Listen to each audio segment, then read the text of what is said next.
Bonjour.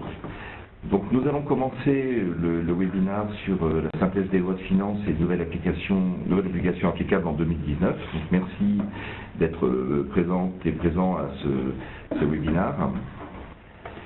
Le webinaire va être animé par Renaud Vanel, Senior Manager chez Grant Thornton, et Guillaume Troilouche, Manager chez Grant Thornton. Pour ma part, je m'occuperai de l'animation et des questions que vous pourrez poser à la fin. Donc, vous avez les micros sont coupés, vous avez une zone de chat où vous pouvez poser vos questions au fur et à mesure et nous prendrons un temps de réponse à la fin de la présentation. Je me permets de faire une petite présentation rapide d'Extrémité. Extrémité, nous sommes une ESN, une entreprise de services numériques régionale. Nous intervenons dans les Hauts-de-France, créée en 2000, 35 collaborateurs à votre écoute. Nous intervenons autour de 3 domaines: les solutions applicatives, donc les logiciels de gestion, Sage, Cegid, et les développements spécifiques complets ou additionnels à ces solutions. Nous avons aussi une offre de solutions web et digitales. Donc nous pouvons vous accompagner dans la mise en place de sites internet institutionnels ou e-commerce, et aussi en relation avec votre ERP, dans l'occurrence Sage, en relation avec un site e-commerce. Le troisième pôle est les solutions réseau et sécurité informatique, où nos techniciens et ingénieurs réseau interviennent sur la téléphonie sur IP, les réseaux, la sécurité et toutes les protections actuelles. Nous comptons 650 clients actifs dans le Grand Nord de Paris. 9 sur 10, c'est la note que nous attribuent les clients sur nos différentes activités, hotline et interventions. Il est important pour nous d'envoyer des questionnaires pour tester notre qualité et s'assurer toujours d'offrir le meilleur service à nos clients. Et 92%, c'est le dernier chiffre, c'est le taux de renouvellement des contrats. Donc 92% des clients font confiance à Extrémité et perpétuent cette confiance. Le webinaire auquel vous allez assister est enregistré, donc vous le retrouverez sur notre chaîne YouTube, comme les autres webinaires et séminaires qui ont déjà été déposés. Et nous invitons à chaque nouveau webinaire à vous inscrire pour avoir un accès, pour revisualiser le séminaire. Je vais laisser la parole à Renaud pour une présentation de Grant Thornton et le webinaire en lui-même. Merci beaucoup. Bonjour à tous. Je me présente, Renaud Vanel du cabinet Grant Thornton, Senior Manager au bureau de Lille. J'ai le plaisir de pouvoir vous présenter le projet de loi de finances et au préalable juste une brève présentation de Grant Thornton pour ceux qui ne connaissent pas. Donc Grant Thornton fait partie des grands cabinets internationaux, juste derrière ce qu'on appelle les plateformes. Ça représente plus de 50 000 personnes dans le monde, dans plus de 140 pays. En France, nous sommes 1800 collaborateurs, plus de 100 associés et plus de 170 millions d'euros de chiffre d'affaires, plus de 200 transactions d'entreprises conseillées en 2017.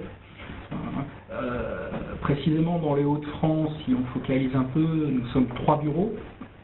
Nous sommes donc à Lille, à Saint-Omer et Douai. Donc on est un acteur très impliqué au cœur de l'économie régionale, des équipes aux compétences pluridisciplinaires, ça va de l'expertise comptable classique bien évidemment, en passant par le commissariat aux comptes, mais également par le conseil, le RH, le juridique, et sur la palette des conseils, c'est très large, ça va de l'évaluation à l'accompagnement à la levée de fonds, et également ce qu'on appelle les due diligence ou des VDD éventuellement pour des entreprises qui souhaitent céder. Également, on a inscrit un peu, parce qu'on en est fier, c'est la note de satisfaction de nos clients au niveau global, qui représente presque 9, on est plus précis, on n'a pas arrondi, on est à 8,75, mais certains, la prochaine fois, on passera les 9. Voilà. Et nous allons donc commencer maintenant la présentation du projet de loi de finances 2019, et Guillaume Troilouche se présentera par la suite lorsqu'il prendra la parole. Alors, dans la première partie, nous allons regarder tout d'abord les informations non financières. Ensuite, Guillaume prendra la parole pour les actualités sociales. Pour ma part, je reprendrai le fil pour les actualités fiscales. Et enfin, les dernières informations présidentielles, l'annonce présidentielle, où Guillaume fera état des différentes décisions gouvernementales qui sont en cours de décision auprès notamment de l'Assemblée nationale. Commençons par les informations non financières. En ce qui concerne les formalités d'entreprise liées à la loi Pacte, quelques informations à retenir un peu flash. Tout d'abord, il faut savoir qu'il va y avoir un regroupement des 7 réseaux de centres de formalités des entreprises dans une seule plateforme qui sera en ligne. Ce sera une interface unique pour les formalités, quelles que soient les activités et les formes juridiques des sociétés. Mais il y aura le maintien d'une assistante physique pour les entrepreneurs qui seraient éloignés du numérique. Deuxième point qui a attiré notre attention, c'est la création d'un registre général unique qui regroupera le RCS, donc le registre du commerce et des sociétés, le RM, registre des métiers, et le RAA, le registre des actifs agricoles. Le point suivant, pour information, ce sera la forfaitisation des coûts d'annonce légale et l'ouverture à la presse en ligne. Et enfin, juste pour information, au niveau des entreprises artisanales, il n'y aura plus d'obligation de stage de préparation préalable à l'installation de ces entrepreneurs.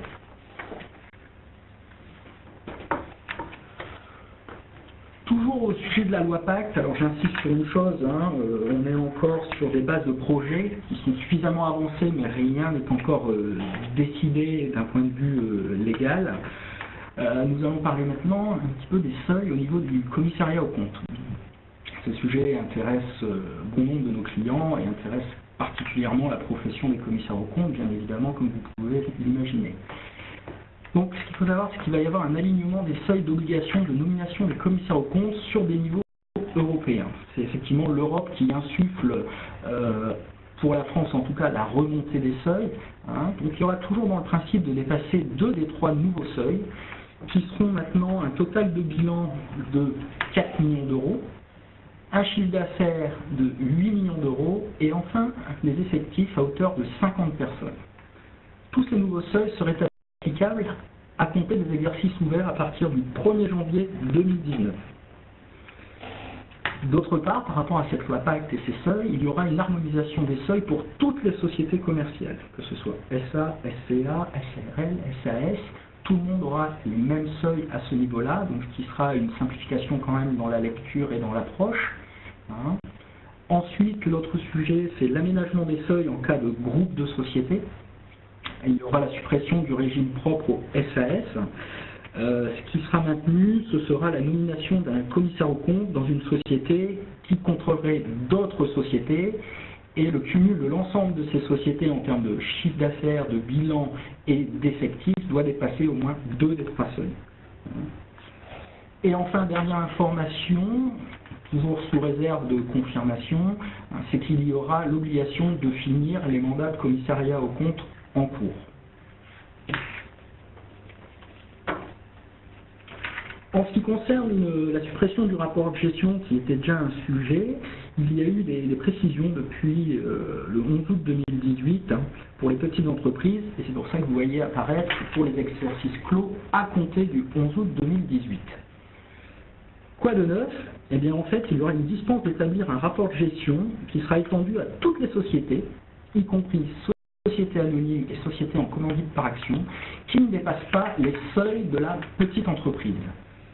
Et une autre précision, qu'elle soit unipersonnelle ou pluripersonnelle. Il y aura toutefois une petite vigilance à apporter sur une éventuelle obligation statutaire, malgré tout, de faire paraître et d'émettre un rapport de gestion. Donc si on prend le cas des micro-entreprises, on est toujours sur la définition de 2 des 3 seuils. Donc pour la micro-entreprise, ce sont pour le bilan 350 000 euros, pour le chiffre d'affaires 700 000 euros et 10 pour le nombre de salariés. En termes d'établissement de compte, ce sera un bilan et compte de résultats simplifié pour ces très petites entreprises, si je puis dire, ou micro-entreprises, comme il est noté. Il y aura une dispense de l'annexe des comptes. Au niveau du dépôt au greffe, le dépôt des comptes sera toujours obligatoire. Par contre, il sera tout à fait possible de demander la confidentialité des comptes annuels dans leur intégralité. Sauf pour les sociétés holding, il y a une petite exception.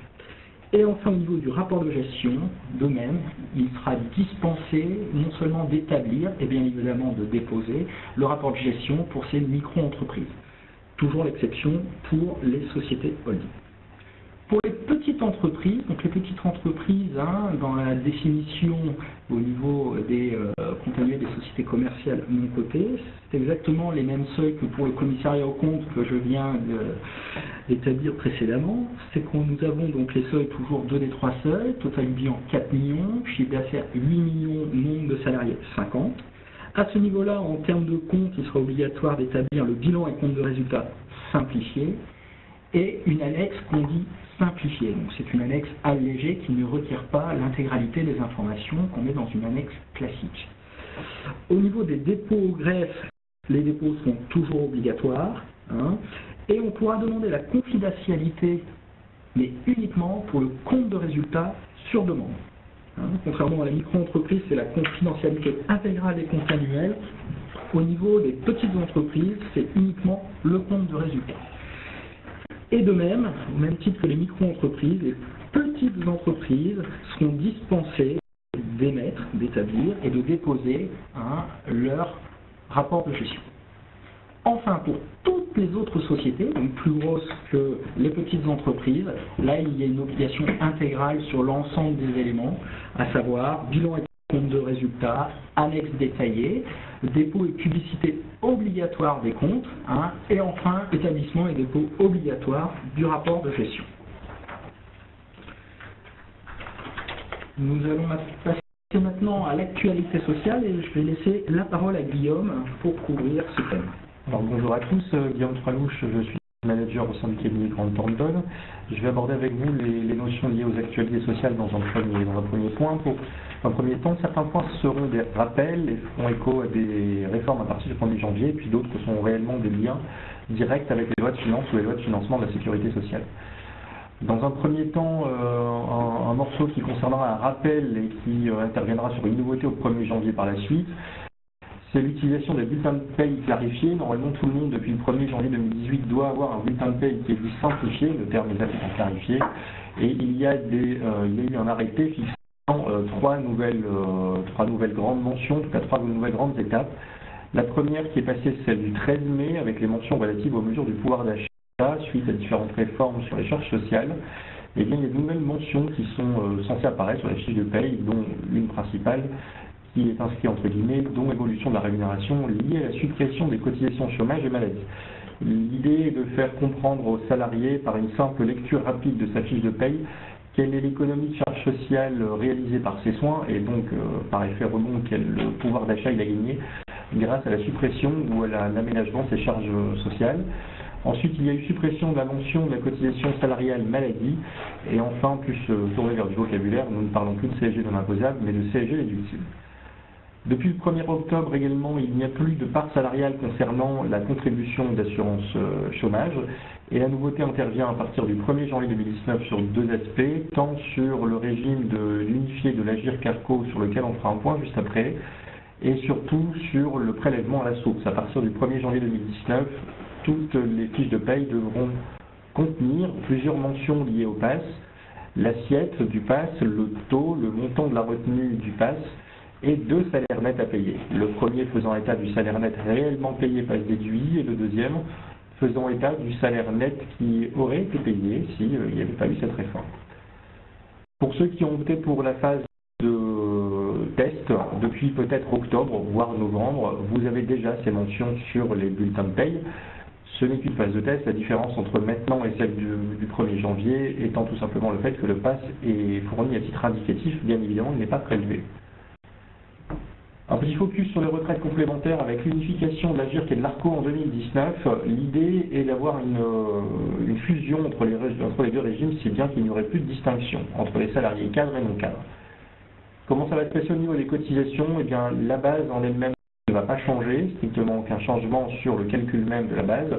Par contre, au niveau des tranches et des taux, ça changera. Jusqu'alors, nous avions 2 tranches pour le régime de l'Arrco, 1 et 2 et 3 tranches pour l'Agirc. Tout ça disparaît au bénéfice d'une tranche 1 qui sera équivalent à un PASS pour plafond annuel de la sécurité sociale, et tranche 2 pour toute somme allant d'une première tranche à une 8e tranche.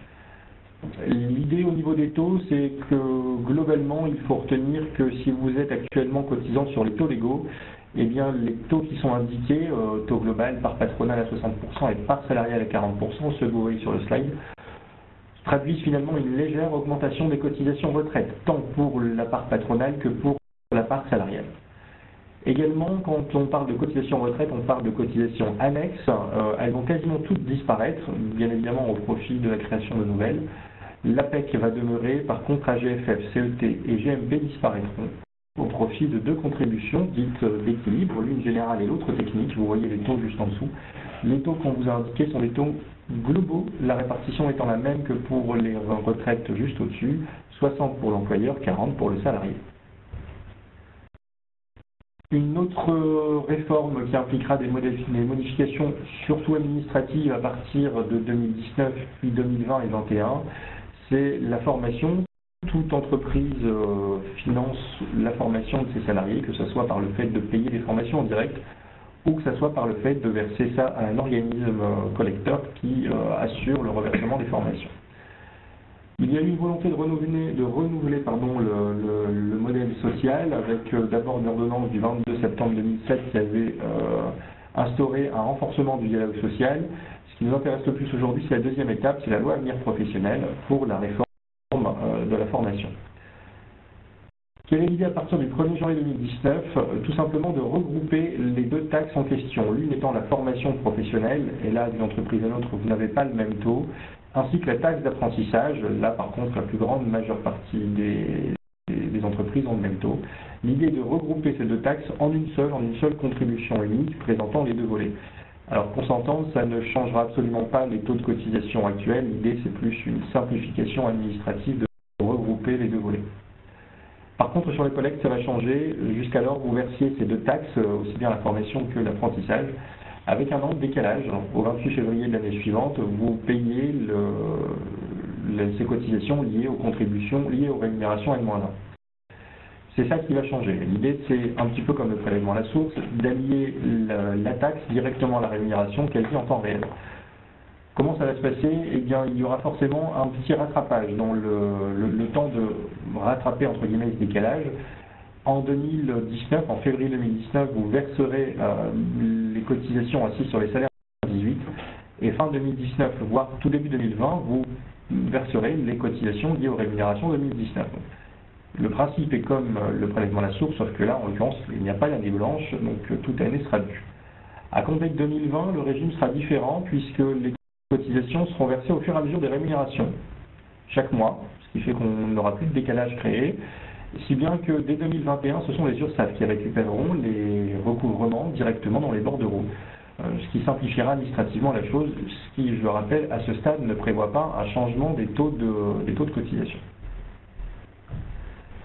J'en viens en première réforme liée aux lois de financement de la sécurité sociale et des lois de finances plutôt fiscales.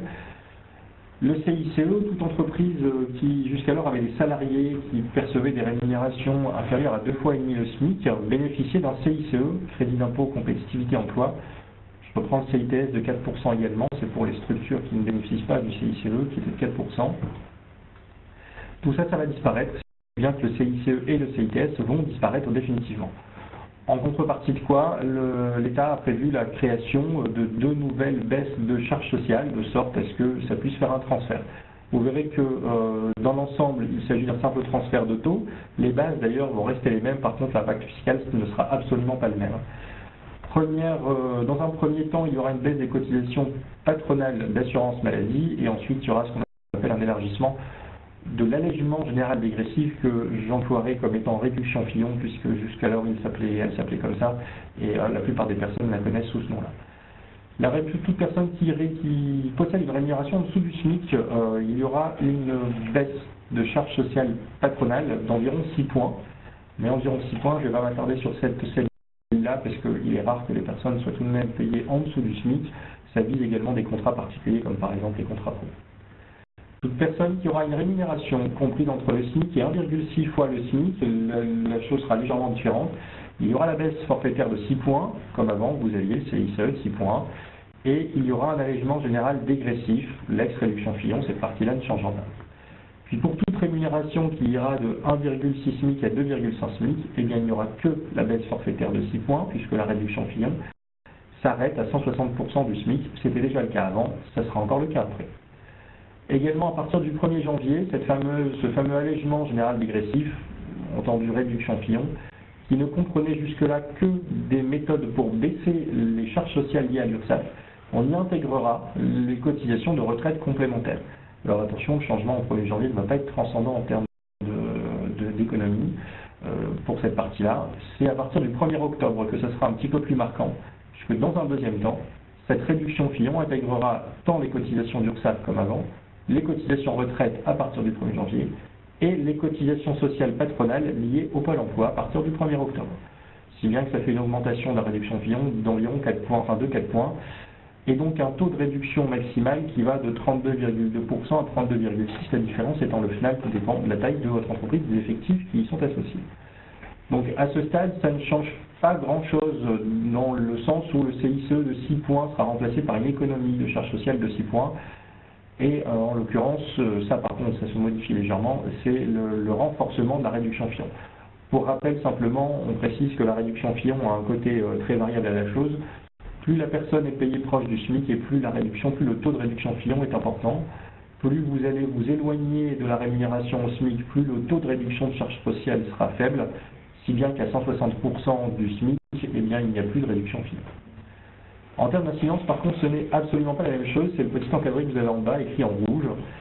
L'idée, c'est qu'on a beau avoir mathématiquement modifié un CICE de 6 points par une baisse de 6 points, l'impact sur l'impôt ne sera absolument pas le même. Jusqu'alors, votre CICE était dit un produit non imposable. L'idée restant qu'un crédit d'impôt dont vous bénéficiez ne peut pas générer le même d'impôt. Ça ne sera pas le cas pour l'économie de charges sociales, qui est de droit commun et qui donc va avoir pour effet de baisser vos charges et donc d'augmenter le bénéfice. Augmentant le bénéfice de droit commun, eh bien le bénéfice fiscal augmentera et l'impôt également.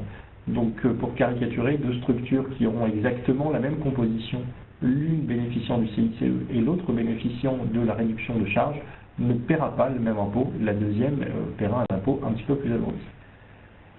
Par voie de conséquence, ça aura aussi un impact sur la participation des salariés, puisque si le bénéfice fiscal augmente, eh bien la participation des salariés également. Plus comptablement parlant, ça implique aussi une diminution des provisions pour engagements sociaux. Il faut retenir que lors de chaque clôture, il y a des passifs sociaux à prévoir pour l'avenir, comme par exemple des primes à payer plus tard, des congés à payer plus tard, ou des provisions pour un métier de fin de carrière. Tous ces éléments-là sont provisionnés, charges incluses lorsque ça doit être le cas. Si forcément le taux de charge global baisse, eh bien le taux de charge provisionné sur les passifs sociaux est censé baisser également avec le même impact sur le bénéfice fiscal. Un aparté maintenant sur le projet de loi Pacte, je rebondis également sur cet aspect-là, loi Pacte qui, on le précise, est bien au format d'un projet, donc c'est à prendre avec prudence et ça nécessitera forcément des commentaires supplémentaires ultérieurement. L'idée, c'est de retenir qu'il a été remarqué qu'il y avait quasiment 200 obligations en France et qui sont réparties sur 49 seuils différents, ne se calculant pas de la même manière et ne s'appréciant pas sur les mêmes durées. Il est donc prévu une rationalisation des seuils. 3 seuils seront privilégiés, le seuil de 11, 50 et 250. On retiendra tout de suite que forcément, les obligations qui étaient associées à des seuils qui disparaissent, elles ne disparaissent pas. Les obligations sont simplement recalées sur d'autres seuils. Malgré tout, et on va déjà tomber dans les exceptions, même si on explique qu'il y a 3 seuils, 11, 50, 250, et bien d'autres seuils qui sont censés disparaître resteront malgré tout. C'est censé être marginal, mais les exceptions sont déjà en route, comme par exemple pour l'obligation d'emploi des travailleurs handicapés qui restera à un seuil de 20 salariés. L'idée également d'harmoniser les seuils avec l'alignement du mode de calcul sur celui prévu en matière de sécurité sociale. Jusqu'alors, il y a des seuils qui s'apprécient par un calcul annuel, d'autres par des calculs mensuels qu'il faut comparer, etc. L'idée, c'est qu'il n'y ait plus qu'une seule méthode pour calculer les effectifs, avec de ce fait-là une réforme aussi des périodes de référence ou des périodes d'appréciation. Pour vous donner un ordre d'idée, lorsque vous dépassez 50 salariés au cours d'un mois, ce n'est pas pour ça que vous devez mettre en place la participation des bénéfices. Le mois suivant, il faut dépasser ce seuil de 50, 12 mois au cours des 36 derniers mois, de manière consécutive ou non. Ce n'est pas la même chose pour les CSE, ce n'est pas la même chose pour les instances représentatives, etc., etc. Donc de ce fait-là, ils ont tenté une harmonisation à ce niveau-là, en expliquant que si le seuil était franchi à la hausse pendant 5 années consécutives, 5 années civiles consécutives, eh bien de ce fait-là, l'obligation se deviendrait systématiquement à mettre en place. Dans un franchissement de seuil à la baisse, c'est dès le fait que l'effectif passera une seule fois en dessous, il n'y aura pas de période supplémentaire à une année. On reste prudent sur le fait que ces éléments-là sont provisoires à ce stade, même si ça semble prendre cette tournure-là. Alors le franchissement à la hausse et à la baisse peut paraître tout à fait avantageux, simplement on rappellera qu'il y a d'autres conséquences à prendre en ligne de compte. Bien évidemment que si la loi était sortie en l'état, on pourrait tout à fait assimiler le fait qu'une entreprise qui repasse en dessous de 50 salariés décide d'arrêter la participation, qui sera la pure conséquence financière. Il faudra maintenant aussi tenir compte d'autres éléments, je ne vais pas tous les détailler ici, mais par exemple, sur le dialogue social, le fait de mettre la participation, de la retirer, de la remettre, de la retirer peut parfois poser des complications en interne et nécessitera forcément un dialogue plus abouti. En termes de forfait social, à ce stade, votre financement de la sécurité sociale 2019, chose qui va énormément intéresser les entreprises puisque c'était quand même un plan de développement régulier actuellement. C'était quelque chose qui était porté par la loi Pacte au départ, qui est finalement intégré à la LFSS 2019 dans la mesure où le gouvernement a souhaité une application plus rapide. L'idée est que ce forfait social soit supprimé pour les PME de moins de 50 salariés concernant la participation, l'intéressement et l'abondement pour l'épargne salariale. Il serait retiré par contre uniquement pour l'intéressement sur les PME allant de 50 à 250 salariés. Par conséquent, certains d'entre vous ont peut-être bénéficié d'un taux réduit de 8% concernant le forfait social, alors qu'il est normalement de 20%. Ce taux réduit de 8% avait été octroyé à des entreprises qui n'étaient pas obligées de mettre en place un contrat de participation, mais qui avaient décidé volontairement de mettre en place ce contrat ou de l'intéressement. Ce taux réduit de 8, il était acquis sur 6 ans, et au bout de 6 ans, on passait à 20. Et bien, forcément, ce taux à 8 disparaît complètement, puisque pour les entreprises de moins de 50, on arrive à 0. Il demeurera un taux réduit de 10% applicable sur l'abondement employeur sur le fonds d'actionnariat salarié, qui est quelque chose de plus rarement rencontré, donc je me permettrai d'être un peu plus rapide sur le sujet. D'autres éléments sociaux à prendre en compte, qui sont un petit peu plus marginaux, notamment pour les deux premiers, puisque c'est déjà très souvent rencontré à ce stade, pour toute personne qui est travailleur non salarié, travailleur indépendant, eh bien, à partir de maintenant, d'un point de vue formel, la déclaration et le paiement des cotisations seront obligatoirement par voie dématérialisée, il n'y aura plus d'exception. Et c'est exactement la même chose pour la télédéclaration de taxes sur les salaires. On rappelle également les obligations liées au CSE, qui sont les instances représentatives. Normalement, toute entreprise a dû prendre ce nouveau format et un peu abandonner l'ancien format. Il avait été laissé une possibilité aux entreprises de reporter cette échéance à une date ultérieure sans dépasser un délai maximal. Délai qu'on commence à atteindre tout doucement. Donc si vous êtes concerné, n'oubliez pas de prévoir ces renouvellements ou ces nominations, ou ces votes. Je repasse maintenant la parole à Renaud qui pourra prendre la suite sur les actualités fiscales. Merci.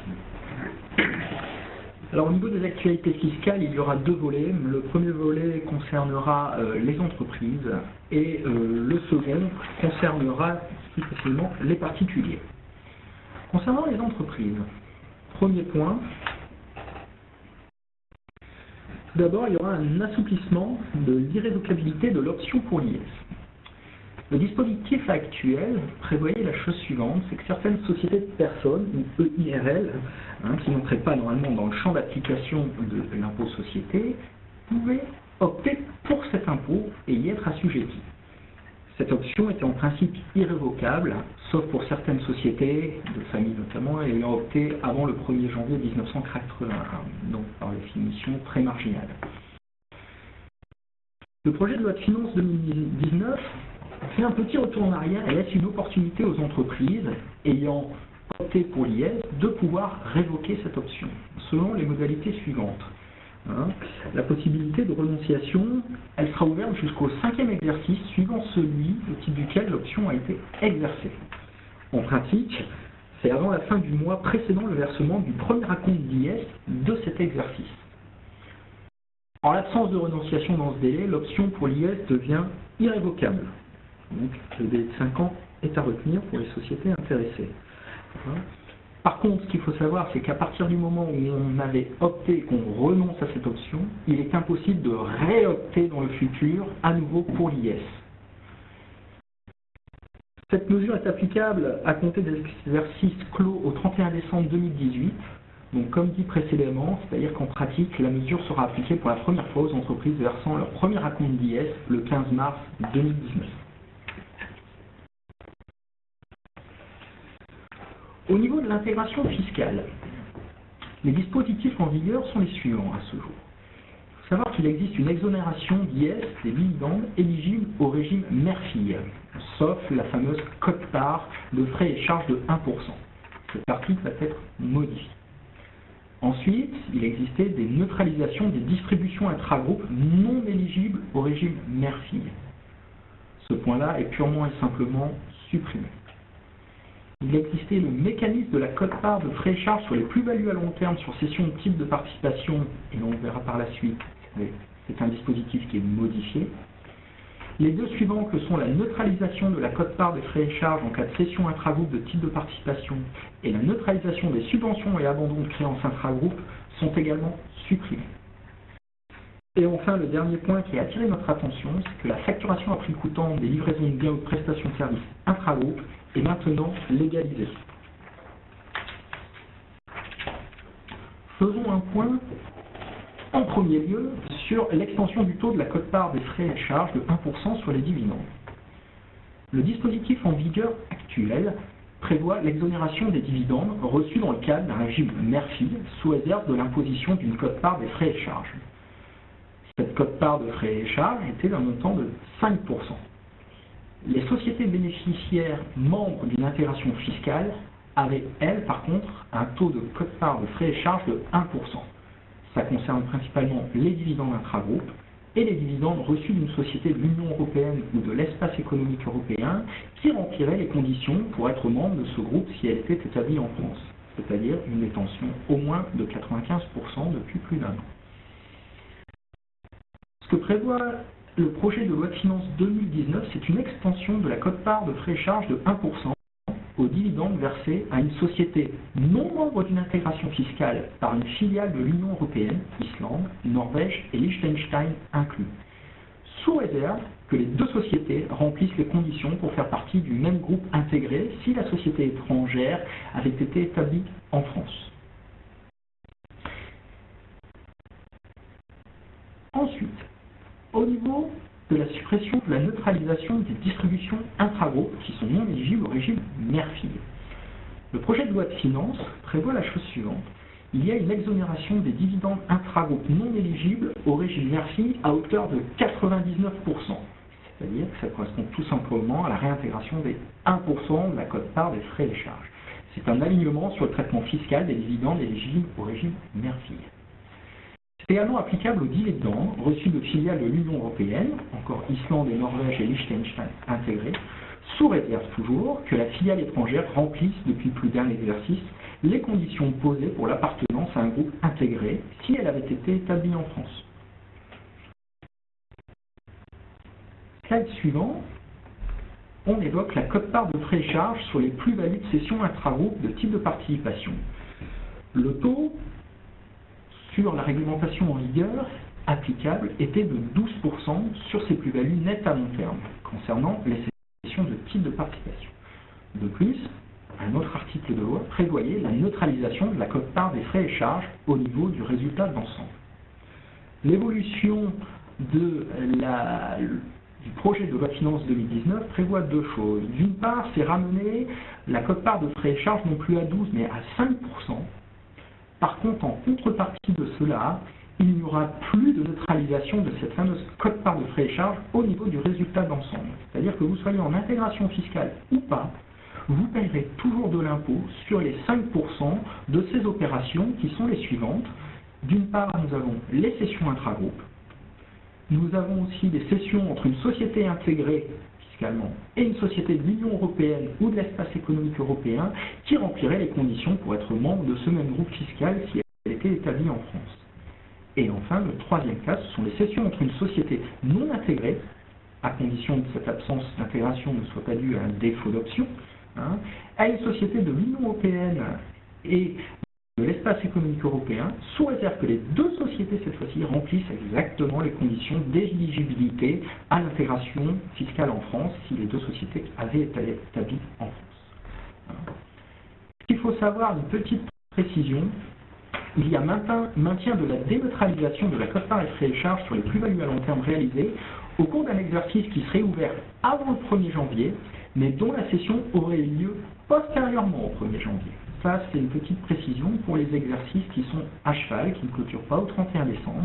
Donc, quand on parle du 1er janvier, c'est par rapport à la date de l'opération et non la date d'ouverture d'exercice. Fin de la neutralisation des subventions et abandons de créances. Ce qui était prévu à l'époque, effectivement, c'est qu'au sein d'un groupe intégré fiscalement, tout abandon de créances ou subvention était neutralisé au niveau de l'intégration fiscale. Eh bien, on a tout simplement une suppression de cette neutralisation. Il y a malgré tout un maintien du mécanisme de déneutralisation en cas de sortie du groupe de la société qui a consenti ou reçu l'aide avant le 1er janvier 2019, donc ce sont les réintégrations des subventions indirectes provenant de la vente d'immobilisation, on peut trouver, de titres exclus du régime de plus-value à long terme à un prix inférieur à la valeur vénale et qui auraient été neutralisés au cours d'un exercice ouvert avant le 1er janvier. On a également les réintégrations des autres subventions indirectes, des subventions directes et abandon de créances qui auraient été neutralisées au cours de l'un des 5 exercices précédant celui de la sortie et ouverts avant le 1er janvier 2019, donc on lit bien à 5 exercices. Il y a enfin un maintien de l'obligation de joindre à la déclaration du résultat de l'ensemble de chaque exercice un état des abandons de créances et de subventions consentis entre sociétés du même groupe. La sanction serait une amende de 5% ou 1% selon l'application de la quote-part des frais et charges. Point d'attention. Pour information, la suppression de la neutralisation entraînera une attention beaucoup plus importante des services vérificateurs sur les flux entre sociétés membres d'une intégration fiscale. Les rectifications sur ce fondement vont donc de manière certaine se multiplier. Autre point d'attention, pour les exercices ouverts à compter du 1er janvier 2019, la facturation intragroupe à prix coûtant peut être une option intéressante. En effet, dans cette hypothèse, l'administration fiscale ne pourra pas remettre en cause la normalité du prix des biens cédés ou des services rendus. Et enfin, il nous paraît nécessaire que les entreprises revoient la détermination et la documentation du prix des prestations et des cessions de biens, hors immobilisation, intragroupe, à compter du 1er janvier 2019. Et là, vous avez un exemple chiffré dont vous pourrez prendre connaissance sur, d'une part, la neutralisation des subventions et les abandons de créances, les impacts financiers que ça peut avoir lorsque l'on vous transmettra le support. Maintenant, les mesures concernant les particuliers. Premier point, le prélèvement à la source, le fameux acompte des 60% des réductions d'impôts et des crédits d'impôts. Initialement, lors de l'annonce du prélèvement à la source, il avait été prévu qu'il y allait y avoir 10 mois de prélèvement à la source et à l'issue de ces 10 mois auraient été rétribués les crédits d'impôts ainsi que les réductions d'impôts. Dans le cadre actuel, notamment sur le pouvoir d'achat, il y a une levée de bouclier qui a fait reculer un peu le gouvernement pour un peu recaler un petit peu ces crédits d'impôts et réductions d'impôts. En conséquence, la chose suivante va se passer. En janvier 2019, l'ensemble des ménages qui bénéficient en 2017 de crédits d'impôt et de réductions d'impôts se verront octroyer un remboursement de crédit d'impôt à hauteur de 60% de ces montants, qui sera donc finalement un acompte de réduction d'impôt et crédit d'impôt. En juin 2019, fin mai 2019, lorsque les déclarations d'impôt seront établies au titre des revenus 2018, donc je vous confirme, ce sera bien une année blanche, malgré tout, des crédits d'impôt et réductions d'impôt ne seront pas en année blanche et vous seront bien rétribués, et sur cette base, vous sera versé le solde des réductions d'impôts et crédits d'impôt à l'été 2019, donc comptez plutôt septembre, dont vous aurez droit au titre de l'année 2018. Donc ce solde sera bien le montant total des crédits d'impôt et réductions d'impôt, moins les 60% des réductions d'impôt et crédits d'impôt relatif à l'année 2017. Point suivant, un point spécifique pour les rémunérations des dirigeants. Il a été identifié une opportunité pour les dirigeants d'entreprise, les BIC, bénéfices non commerciaux, bénéfices industriels et commerciaux, bénéfices agricoles, d'optimiser la fiscalité de la rémunération 2018. Ce principe a été arrêté par l'État et c'est une règle un peu anti-abus, qui se présente de la manière suivante. Lorsqu'on arrête la rémunération ou le bénéfice de 2018 des personnes concernées, ils bénéficient normalement de l'année blanche. À cette différence près qui a été établi un mécanisme anti-abus pour éviter que les entreprises ou les dirigeants n'exagèrent les rémunérations 2018 en profitant de cette année blanche. Le mécanisme est le suivant, c'est tout simplement d'identifier au niveau des 3 années précédant l'année 2018, 2015, 2016, 2017, quelle est la rémunération la plus importante. À partir de là, on compare cette rémunération la plus élevée entre la période 2015-2017 à la rémunération 2018, et plusieurs cas peuvent arriver. Le premier cas, c'est que la rémunération 2018 est supérieure à la plus haute des rémunérations de 2015 et 2017. Dans ce contexte, il y aura un impôt à payer sur la partie excédentaire entre la rémunération 2018 et la plus haute des rémunérations de 2016, 2015 et 2017. Et dans ces cas-là, ce sera une fiscalisation au taux moyen et non au taux marginal. Ce qui veut dire en conséquence que si on augmente sa rémunération 2018, ça reste une démarche intéressante, car il y a des effets significatifs entre un taux moyen qui peut être de 15% et un taux marginal qui peut être à 30, voire plus. Enfin, 3 cas d'espèce, maintenant, si on prolonge jusqu'en 2019, peuvent se produire. C'est qu'en 2019, soit j'augmente encore ma rémunération par rapport à 2018, soit je baisse ma rémunération par rapport à 2018, mais ma rémunération est toujours supérieure au plus haut de la période 2015, 2016, 2017, soit enfin, ma rémunération de 2019 est inférieure à la plus haute des rémunérations 2015, 2016, 2017. Dans le premier cas, si j'ai une augmentation de ma rémunération ou mon bénéfice de 2019 par rapport à 2018, j'aurai un complément de crédit d'impôt afin de bénéficier pleinement de l'année blanche au titre de l'année 2018. Deuxième cas, si ma rémunération de 2019 est en baisse par rapport à 2018, mais se trouve malgré tout en hausse par rapport à la plus haute des rémunérations de 2015, 2016, 2017, c'est l'hypothèse 2 que vous voyez sur le graphe à droite, dans ces cas-là, je bénéficie d'un complément de crédit d'impôt, donc ce sera toujours une imposition sur mon surplus de rémunération, mais qui sera limitée grâce au fait que l'année 2019 est supérieure aux années de référence antérieures. Et enfin, si ma rémunération 2019 est inférieure à la plus haute des rémunérations 2015, 2016, 2017, dans ces cas-là, je ne récupère plus de crédit d'impôt et je passe à l'année suivante et je paye mon impôt normalement au titre de l'année 2019. Un petit focus sur la réforme du pacte Dutreil. Il y a eu plusieurs points. Le premier point qui a attiré l'attention, c'est surtout en termes de seuil de détention qui ont été abaissés. À ce jour, les seuils sont pour une société non cotée de 34% et une société cotée de 20%.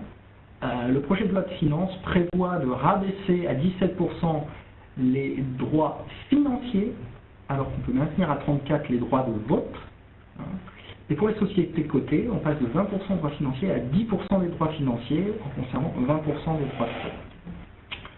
De plus, toujours pour le pacte Dutreil, vous avez une ouverture de l'engagement réputé acquis, ouvert au titre des holdings, sans nécessité de signature de l'engagement collectif.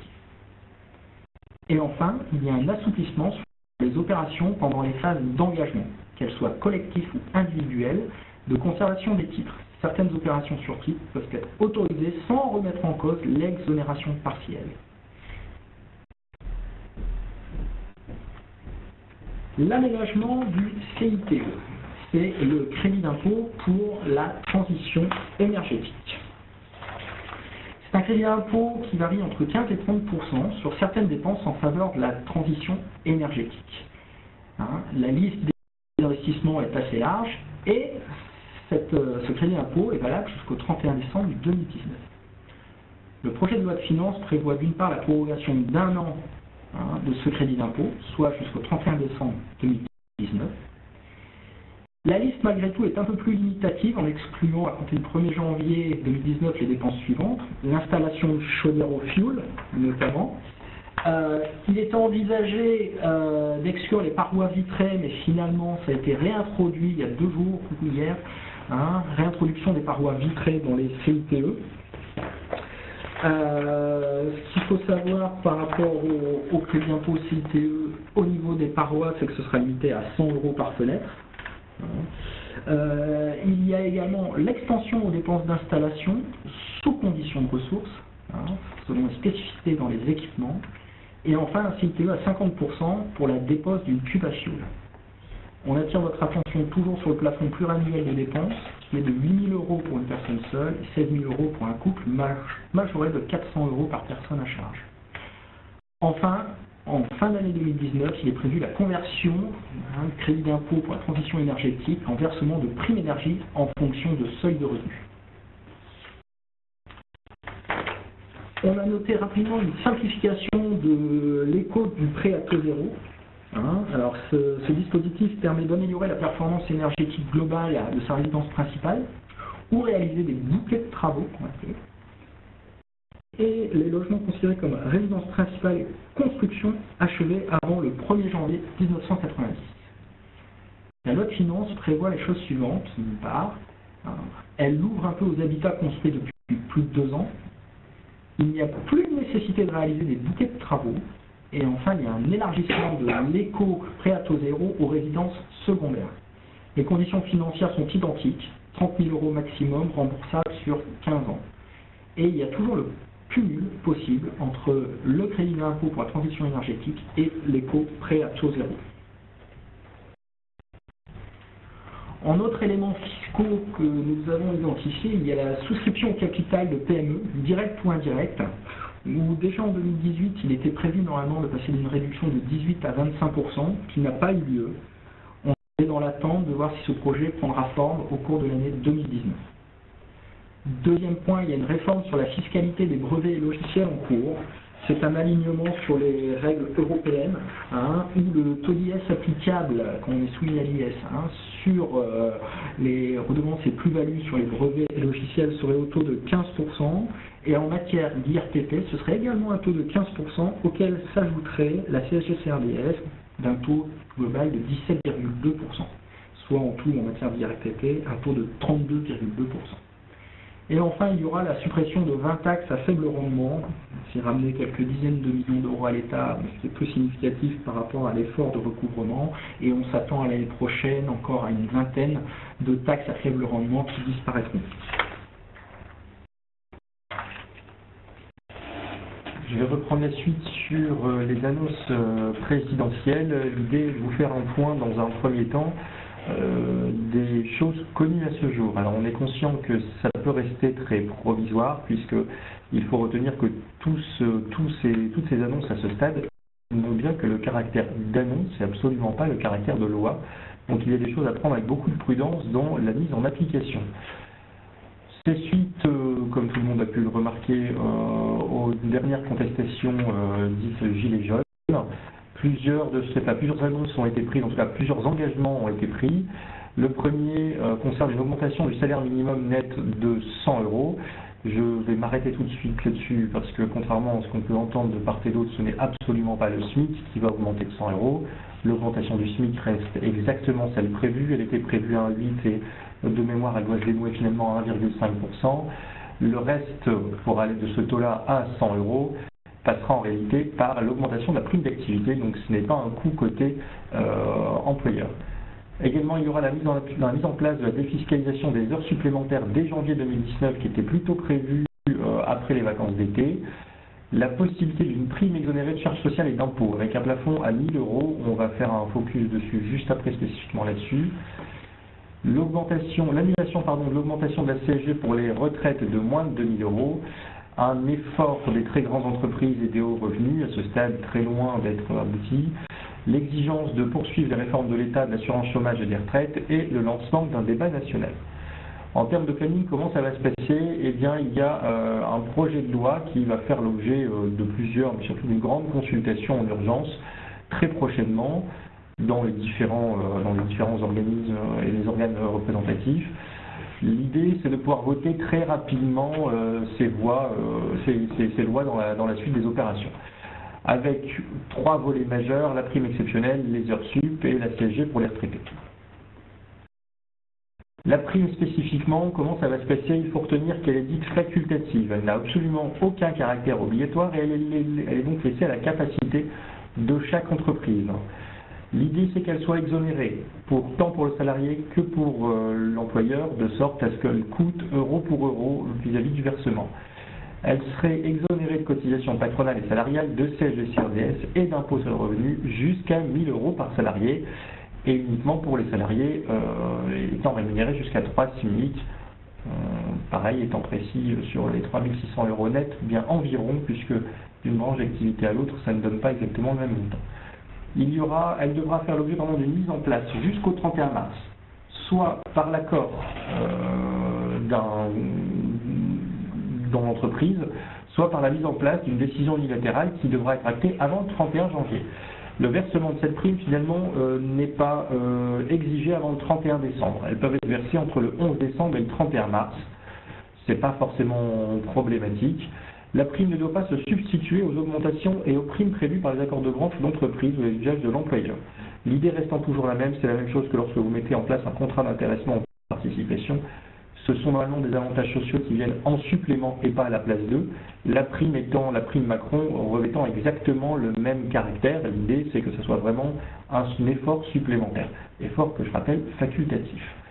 Le montant est forfaitaire, il y a des modulations possibles entre les bénéficiaires, mais seulement en fonction du niveau de rémunération, de la durée de présence effective pendant l'année 2018 et de la durée de travail prévue au contrat de travail.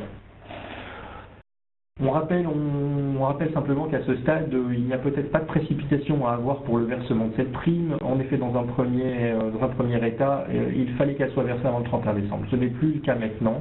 Donc il peut paraître plus prudent de prendre le temps de bien analyser la loi qui sera de toute façon très rapidement votée et peut-être de différer de quelque peu le versement de cette prime de sorte à ce qu'on soit certain, est-ce que vous soyez certain qu'elle corresponde bien à tous les critères qui seront votés. Les heures supplémentaires, il y aura une anticipation de l'exonération des cotisations salariales sur les heures supplémentaires et complémentaires à compter du 1er janvier 2019. Et une exonération d'impôt sur le revenu, jusqu'à un plafond de 5 000 € pour tous les salariés et les fonctionnaires privés publics étant sur le même niveau sur cette partie-là du texte.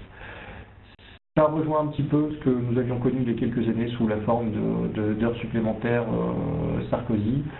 Il y aura une exonération d'impôt mais avec un plafond, l'exonération de charges sociales, et là à ce stade du texte, il faut retenir que l'exonération de charges sociales sur les heures supplémentaires et complémentaires ne concerneront pas toutes les charges sociales, seulement une partie des charges sociales.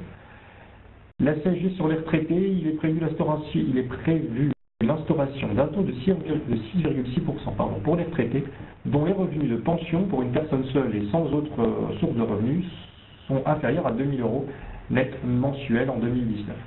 Tout ça a fait écho aux différentes remarques qu'il y a pu y avoir ces derniers jours. On vous précisera simplement que tout ça est très provisoire, même si un jour, en chassant un autre, on a de plus en plus de précisions, mais à ce stade, rien n'a été voté sous forme de loi officielle pour l'instant. Je pense qu'on peut vous remercier pour la présentation. Je pense que maintenant, il y a peut-être une phase de questions. Je vous laisse reprendre. Merci Guillaume, merci Renaud.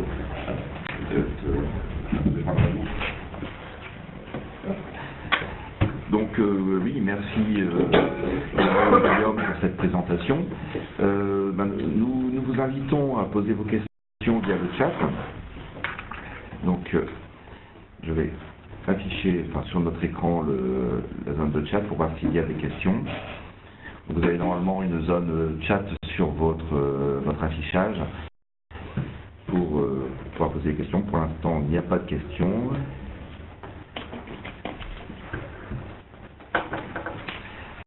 Donc, alors, je vais peut-être en poser une, moi, en attendant que des questions se posent. Par rapport à cette prime Macron, en fait, la loi n'a pas encore été votée. Non. Ce qu'on avait entendu parler de 2,5, de 3, donc là, ça serait 3 plafonds, 3 SMIC pour le... Alors en fait, ça sera oui, c'est normalement le plafond maximal concernant l'attribution de cette prime. On va rester sur ce régime-là après. Et ça devrait rester sur ce régime-là dans la loi définitive. L'idée du texte même était de pouvoir débloquer en fait des fonds pour les entreprises qui le pouvaient, qui avaient de la trésorerie nécessaire de manière très rapide pour redonner du pouvoir d'achat aux personnes qui avaient le moins de rémunération dans une entreprise. C'est pour ça que c'est la population première qui est visée dans l'introduction de cette prime. D'accord. Alors nous avons une première question d'Ingrid. Les heures supplémentaires exonérées comprendront la CSG et la CRDS comme prévu initialement dans la loi de finances de septembre 2019. Oui, ça devait effectivement être en septembre 2019. C'est le cas. En fait, le principe à ce stade, c'est juste un décalage de la date, c'est-à-dire que ce qui était prévu au 1er septembre est simplement reporté, voilà. enfin anticipé plutôt, voilà, au 1er janvier. Voilà. D'accord. Je ne sais pas si vous avez d'autres questions à nous poser. De toute façon, on reste à votre disposition après si les questions vous venez. Il n'y a pas de souci. Je ne sais pas si... pour l'instant... Ah, voilà, bon, merci. Pierre qui nous dit que tout était très clair. Merci. Merci à lui. Sachez que le support avec les exemples vous sera envoyé à chacun des participants sous un bref délai, donc je pense avant la fin de semaine, demain ou plus tard. Et si vous pouvez en tirer quelques précisions, ça vous permettra éventuellement de pouvoir faire ressurgir d'autres questions. Sachez qu'on est à votre disposition au besoin pour y répondre avec grand plaisir. Avec, oui, toujours la possibilité sur la chaîne YouTube d'Extrémité de revisionner la présentation. Donc, nous n'avons pas d'autres questions. A priori, vos explications étaient très claires, c'était le cas de toute façon. Je n'avais pas de doute là-dessus. Bon, donc s'il n'y a pas d'autres questions, ah, si. Vous avez mis remboursement de 60% du crédit d'impôt sur 2017 en janvier 2018 et solde en septembre 2018. Doit-on compter un an de recul par rapport pour le alors, doit-on compter de recul pour le crédit d'impôt 2018. C'est doit être un an, je pense. Oui, tout à fait. En fait, ce qui avait été noté, absolument, les 60% d'acompte de réduction et crédit d'impôt seront bien versés en janvier 2019. D'accord. Et ils feront référence aux crédits d'impôt qui ont été déclarés au titre de l'année 2017, donc déclarés en 2018, d'accord, au mois de mai 2018, qui fait référence à l'année 2017.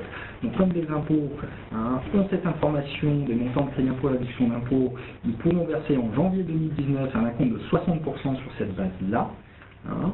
Et le solde, comme entre deux, en juin 2019, vous ferez votre déclaration de revenus 2018, ils auront le montant total des crédits d'impôt et réduction d'impôt déclarés, et ils pourront donner le solde que vous aurez droit, sous déduction bien évidemment, donc de ce fameux acompte de 60%.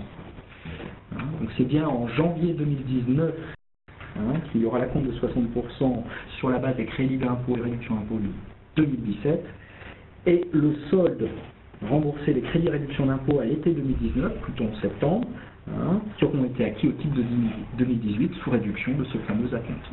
D'accord. Alors une question complémentaire qui revient sur les heures supplémentaires. Nous payons les heures de décembre 2018 sur la paye de janvier 2019. Est-ce que ces heures seront exonérées de charges et d'impôts? En fait, là, on est sur un décalage de la période de considération des événements. C'est une excellente question. La logique voudrait que non, puisque ce sont quand même des heures supplémentaires qui ont été réalisées en 2018. Ça nécessiterait un point de précision supplémentaire, mais a priori, le décalage d'heures n'est lié uniquement qu'à une décision de l'entreprise de décaler le paiement des heures. Il n'empêche que le droit acquis à ces heures supplémentaires, il est né en 2018. Donc, logiquement, c'est le traitement 2018 qui devrait s'y pratiquer. Si c'était le cas en termes de pratique de paye, je ne saurais vous dire comment ça s'impliquerait sur la fiche de paye, qui forcément serait problématique, puisque Ça voudrait dire qu'au titre d'un mois où il y a des heures supplémentaires et normalement devant bénéficier d'une exonération, on est censé appliquer un régime antérieur. Donc c'est une très bonne question pour la forme. Par contre, pour le fond, a priori, il n'y a pas de raison qu'on applique le régime 2019 sur des heures supplémentaires à droit acquis en 2018. Oui, ça, ce qu'il faut retenir, c'est, et j'abonde dans le sens de Guillaume, c'est que le régime de l'exonération des heures supplémentaires, c'est à partir du moment où elles ont été effectuées, à partir du 1er janvier 2019. Il faut bien retenir ça. Par contre, je rebondis sur cette observation en parlant du prélèvement à la source, c'est-à-dire que des salaires déclarés en décembre 2018, mais payés en janvier 2019, feront l'objet d'un prélèvement à la source, car versés bien postérieurement au 1er janvier 2019. C'était juste un complément pour rebondir sur cette question. Alors, notre question, les heures sup exonérées sont valables toute l'année. Donc, vous avez dit oui, mais avec un plafond. Alors, elles sont exonérées de charges sociales, ça de mémoire sans plafond. Par contre, elles sont exonérées d'impôts avec un plafond. C'est-à-dire que le seuil était 5 000 de mémoire, j'ai permis dans le support. Donc, toute personne qui aurait plus de 5 000 € net imposable en heures supplémentaires, c'est pas un seuil, c'est la personne qui a, je vais caricaturer, 5 100 € d'heures supplémentaires. Les 5 000 premières heures ne feront pas l'objet d'une imposition. Les 100 € suivantes, oui. Alors, notre question, idem, qu'en est-il du pass pour les salariés de décembre payés début janvier? Donc, a priori, en décalage fiscal, si vous payez vos salariés... Alors, dans ce cas, je vais peut-être juste demander de préciser, est-ce que ça veut dire que vous pratiquez le décalage de paye, ou est-ce que vous ne pratiquez pas le décalage de paye? Décembre payés début janvier, donc c'est le décalage. Alors non, vous ne faites pas le décalage de paye. Par contre, vous payez les salaires de décembre début janvier. Donc c'est du décalage de paye. Logiquement, réglementairement, c'est du décalage de paye. Alors, ça s'appelle le décalage à compte, ça, je ne sais pas comment vous... Voilà, en l'occurrence, il faudra analyser la situation dans l'entreprise, mais si vous payez, on va caricaturer les dates, mais le 1 août, le 2 du mois suivant, ça peut être assimilé à du paiement en décembre 2018 et non pas, dans ce cas-là, du décalage de paye. Si vous pratiquez vraiment le décalage de paye, il y a un texte spécifique dans le prélèvement à la source qui prévoit de ce fait-là de neutraliser ce décalage de paye, pour enfin dire autrement, de sorte à ce qu'il ne puisse pas y avoir d'optimisation fiscale sur cet aspect-là dans les années de changement. Donc le tout est de savoir si vous n'êtes pas en décalage de paye, logiquement, vous êtes censé acquitter vos salaires avant la fin du mois ou très très rapidement après le début du mois. Et si vous n'êtes pas en décalage de paye officiel, c'est-à-dire clairement c'est juste un décalage de trésorerie, si vous n'êtes pas en décalage de paye officiel, et bien normalement en décembre 2018, même si le salaire il est versé en janvier 2019, vous avez dû incrémenter votre net imposable de décembre 2018 qui rentrera dans l'année blanche. On restera quand même très précis là-dessus parce que le salarié, lui, pourrait avoir des interrogations de la part de l'administration fiscale dans la mesure où, pour le prélèvement à la source et l'année blanche, je reprends les termes de Renaud tout à l'heure, c'est bien la perception du revenu qui compte, la perception effective du revenu qui compte. D'accord. Alors, en fait, on revient sur la question des heures supplémentaires exonérées valables toute l'année. Alors, avant de demander si elles sont exonérées de déclaration pour la prime d'activité. Les heures supplémentaires exonérées sont-elles exonérées de déclaration prime d'activité? Alors, très honnêtement, je n'ai pas forcément en tête l'impact sur la prime d'activité. Je vais projeter l'image. Probablement que, bien sûr, qu'elles seront prises en compte dans la prime d'activité. Il n'y a pas forcément de raison de pas les intégrer. À la base, il faut bien retenir que prime d'activité et obligation de l'employeur sont absolument pas liées. Fiscalement, vous ne payez pas d'impôt sur vos heures supplémentaires, il n'empêche que c'est un revenu dans le foyer. Et donc, pour globaliser la prime d'activité, ça m'étonnerait quand même qu'on n'indique pas les heures supplémentaires dans la prime d'activité. Donc ça, des précisions à venir. Alors, pouvez-vous revenir sur les conditions de remboursement potentiel du CICE antérieur suite à la suppression? Oui, alors peut-être on peut remettre le slide du coup si c'est possible, oui. Parce que, je pense comprendre la question, je vais y répondre, vous me direz si c'est pas le cas. Qu'on expliquait, C'est parti. Ouais. On y arrive. Voilà, c'est juste là. En fait, ce qu'on expliquait, c'est que le CICE va disparaître au profit de la baisse de charges sociales. Mais en réalité, je vais partir de l'hypothèse que vous clôturez au 31 décembre 2018. Ce qui se passe, c'est qu'en 2019, en fait, vous aurez le double effet en termes de trésorerie. Mais ce n'est pas un double effet en termes de droits acquis. En 2019, on va vous rembourser le CICE 2018. Mais c'est parce qu'il faut faire la déclaration 2018, puis ensuite percevoir le CICE 2018 en 2019.